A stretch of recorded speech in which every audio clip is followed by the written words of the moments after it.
ashtu si që kishin shkuar gjërat, për lojë, unë isha më poshtë se Benita dhe këtë isha e ndërgjeshme për këtë. Më qenë shumë e qetë, madje duke qenë se ishte fillimisht lëndrimi, pastaj Klodi dhe pastaj ishte kjo finalistja e fundit. Momenti që prisnim emrin e parë, unë isha afër lëndrimit, edhe nuk isha pikën e emocionit, po pikën e emocionit, isha e qetë, as ndrite gjë,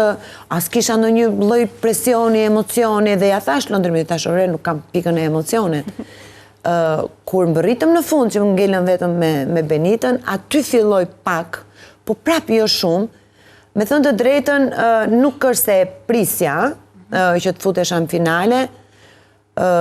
edhe pse besoja tek vetja, por duke dëgjuar gjithmonë brenda loja, unë nuk është se i kam ndjekur shumë të formate, edhe u bazova tek ajo që dëgjoja nga banorët e tjerë që loja vlerësohet, pavarësisht në konceptin tim, loja duhet jetë pak edhe reale, dhe jo fake, edhe hajde të bëjmë lloj-lloj inskenimesh apo lloj-lloj gjërash, mjafton për hir të lojës, për mua nuk është korrekt. Sepse në fundit ti po tregon ndjenja, po tregon emocion, po tregon nerva,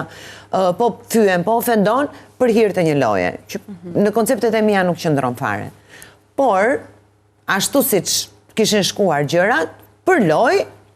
unë isha më poshtë se Benita dhe këtë isha e ndërgjeshme për këtë. Kështu që prandaj e kam përjetuar në atë formë, momentin që kam dëgjuar emrin tim, sepse nuk e prisja, por që ka qenë një emocion jashtëzakonisht i bukur, edhe mbaj mend që më dridhej mjekra që s'më është ndridhur kur, më pulsonte gjatë gjithë kohës, nuk më ka ndodhur ndonjëherë në jetë, por që kjo ishte pas thënies së emrit. Para kisha